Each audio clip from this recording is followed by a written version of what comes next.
Hello students, chapter 7 को आगे continue करते हैं। तो अभी हम पहुंचे थे टॉपिक वाइल्ड लाइफ सेंचुरी। तो वाइल्ड लाइफ सेंचुरीज क्या है? So wild life sanctuaries provide protection and suitable living conditions to wild animals. तो जो भी वाइल्ड एनिमल्स हैं उनको रहने के लिए प्रोटेक्शन और रहने के लिए अच्छी कंडीशन वाली जगह वाइल्ड लाइफ सेंचुरीज के अंदर दी जाती है। Some of the threatened wild animals like black buck, white-eyed duck, elephant, golden cat, pink-headed duck, ये सारे जो भी नाम्स दिए गए हैं, ये सारे ऐसे एनिमल्स हैं जो कि बहुत ही कम हैं, right?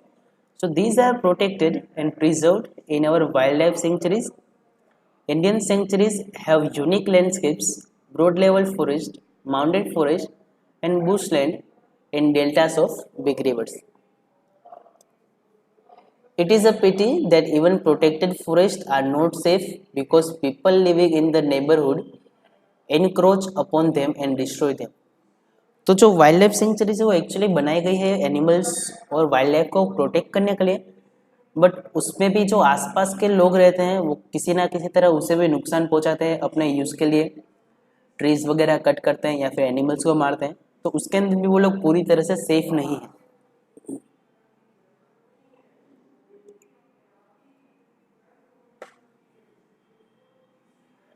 Children are reminded of their first visit to the zoo. They recall that zoos are also places where animal receives protection. तो जिस तरह से आपने जू अगर विजिट किया हो तो जू पे आपने देखा होगा कि एनिमल्स को अलग अलग जगह पे अलग अलग एनिमल्स रखे जाते हैं लोगों को देखने के लिए। तो जू और वाइल्ड लाइफ सेंचुरीज वो एक दूसरे से अलग अलग चीज़ है। जू के अंदर बस सिर्फ एक या दो एनिमल्स रखे जाते हैं सिर्फ लोगों को देखने के लिए, बट जो वाइल्ड लाइफ सेंचुरीज है वो एक्चुअली एनिमल्स को प्रोटेक्ट करने के लिए बहुत सारे एनिमल्स, जितने भी एनिमल्स हैं उन सभी को वहाँ रखा जाता है उनके प्रोटेक्शन के लिए। इसलिए जू और वाइल्ड लाइफ सेंचुरीज ये दोनों एक दूसरे से अलग चीज है।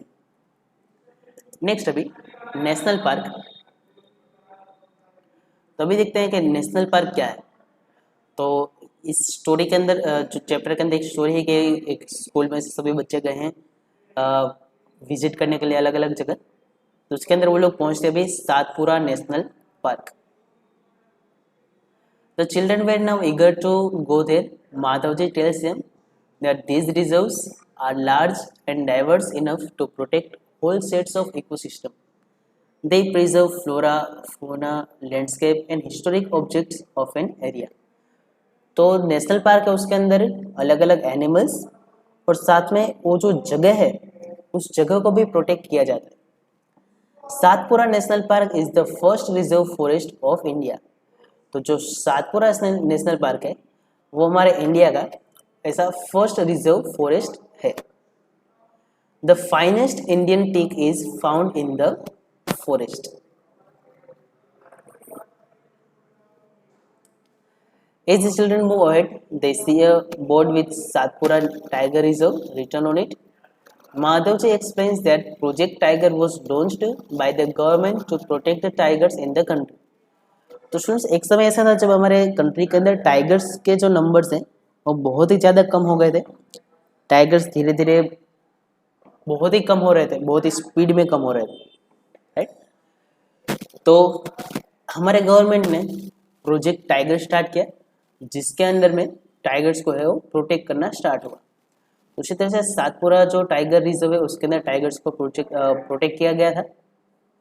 The objective of this project was to ensure the survival and maintenance of tiger population in the country.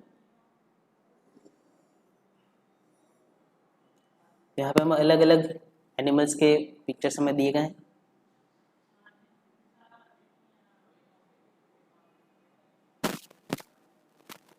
Tiger is one of the many species which are slowly disappearing from our forest. तो tiger भी एक ऐसी species है जो धीरे धीरे करके हमारे फॉरेस्ट में से कम हो रहे हैं, गायब हो रहे हैं, उनके जो नंबर्स है वो कम हो रहे हैं।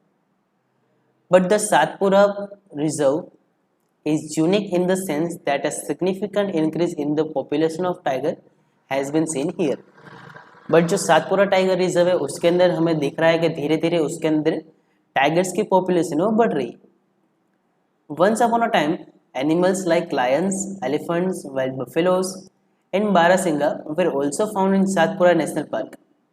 और एक बार एक समय पहले जो सातपुरा नेशनल पार्क है वहाँ पे ये सारे एनिमल्स भी पहले वहाँ पे रहते थे. Animals whose number are diminishing to the level that they may face extinction are known as the endangered animals. ऐसे एनिमल्स जिनके नंबर बहुत ही ज़्यादा कम है, जो बहुत ही कम नंबर में है, ऐसा हो सकता है कि फ्यूचर में वो बिल्कुल ही दिखे भी ना, एक्सटिंक्ट हो जाए, वैसे एनिमल्स को बोला जाता है endangered animals. Mojo is reminded of the dinosaurs which became extinct a long time ago. Survival of some animals has become difficult because of disturbance in their natural habitat. तो main reason क्या होता है किसी भी species का distinct हो जाना, मतलब बिल्कुल ही खत्म हो जाना? तो मेन रीज़न होता है कि उनके जो नेचुरल हैबिटेट है, जो उनका नेचुरल घर है, उसमें किसी भी प्रकार का कोई डिस्टर्बेंस होना, जो कि ज़्यादातर इंसानों की वजह से होता है. Madhavji tells Paheli that small animals are much more in danger of becoming extinct than the bigger animals. जो छोटे एनिमल्स है उनमें ज़्यादा खतरा है गायब होने का, मतलब खत्म हो जाने का, बड़े एनिमल्स से भी. At times, we kill snakes, frogs, lizards, bats, and owls ruthlessly without realizing their importance in the ecosystem. By killing them, we are harming ourselves. They might be small in size, but their role in the ecosystem cannot be ignored. तो जो भी छोटे छोटे animals हैं जिनको हम humans किल कर देते हैं, उनको इम्पोर्टेंट ना समझकर, बट इकोसिस्टम के अंदर वो बहुत ही इम्पोर्टेंट है और उनका बहुत ही बड़ा रोल है, और एट द एंड तो हम किसी ना किसी तरह से अपने खुद को ही नुकसान पहुंचा रहे हैं. They form part of food chain and food webs about which you learned in class 7. जो हमने क्लास 7 में पढ़ा था फूड वेब और फूड चेन के बारे में, तो उसके अंदर भी ये सभी छोटे छोटे एनिमल्स भी उसके पार्ट हैं. और अगर उस फूड वेब में से या फूड चेन में से अगर वो रिमूव हो गए तो पूरी की पूरी जो फूड वेब है और फूड चेन है वही पूरी डिस्ट्रॉय हो जाएगी. An ecosystem is made up of all the plants, animals and microorganisms in an area along with non-living components such as climate, soil, river, deltas, etc. तो ecosystem के में डेफिनेशन दी गई है कि इकोसिस्टम किसे बोलेंगे. तो इकोसिस्टम मतलब सारे लिविंग ऑर्गेनिजम्स जैसे कि प्लांट्स, एनिमल्स, माइक्रो ऑर्गेनिज्म, ये सारे, और साथ में वो जहाँ पे रहते हैं वहाँ के नॉन लिविंग कंपोनेंट्स जैसे कि क्लाइमेट, सोइल और रिवर्स, ये सारे, इन सभी को बोलते हैं हम इकोसिस्टम. नेक्स्ट अभी देखते हैं हम रेड डेटा बुक. तो रेड डेटा बुक क्या है? So red data book is the source book which keeps a record of all the endangered animals and plants. तो रेड डेटा बुक एक ऐसी बुक है जिसके अंदर सारा ट्रैक रखा जाता है ये कौन से एनिमल्स है, कौन से ऐसे प्लांट्स हैं जिनके नंबर्स अभी बहुत ही कम हो चुके हैं. तो रेड डेटा बुक के अंदर उन सभी एनिमल्स, उन सभी प्लांट्स का है एक ट्रैक रखा जाता है. There are different red data books for plants, animals and other species. तो अलग अलग एनिमल्स और प्लांट्स के लिए अलग अलग टाइप्स के रेड डेटा बुक्स है. यहाँ पे नीचे में एक वेबसाइट भी दी गई है जिस पे ऊपर जाकर के आप अलग अलग रेड डेटा बुक्स के बारे में डिटेल्स देख सकते हो. Next, migration. The excursion party then enters a deeper in the forest under the guidance of Madhavji. They sit near the Tawa reservoir to relax for some time. Paheli observes some of the birds near the river. Madhavji tells the children that these are the migratory birds. तो उसके बाद students है वो जाके बैठते हैं एक जगह पर रिलैक्स करने के लिए, वहाँ पे देखते हैं कुछ बर्ड्स है, तो फिर माधवजी ने बताता है कि ये सारे बर्ड्स हो माइग्रेटरी बर्ड्स. तो माइग्रेटरी बर्ड्स क्या है? तो this birds have phloem here from other parts of the world. तो ऐसे बर्ड्स जो दुनिया के किसी और देश से, किसी और कंट्री में से फ्लाई करके और यहाँ पे आए हैं उसे हम बोलेंगे migratory birds. Migratory birds fly to far away areas every year during a particular time because of climate changes. Climate changes की वजह से मतलब कि टेम्परेचर बढ़ना, टेम्परेचर घटना, बारिश वगैरह, ऐसे क्लाइमेट चेंजेस की वजह से ईयर के कोई पर्टिकुलर टाइम के अंदर जो बर्ड्स है वो एक जगह से फ्लाई करके दूसरी कंट्रीज में दूसरी जगह पे जाते हैं। They fly for laying eggs as the weather in their natural habitat becomes very cold and inhospitable.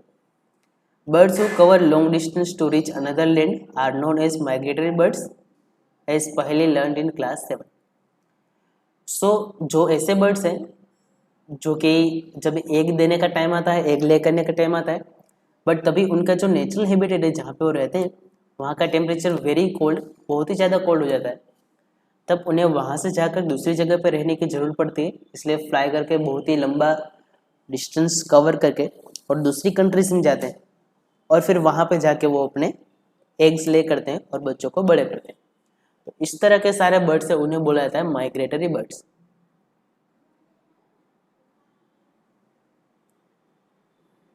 Next, recycling of paper.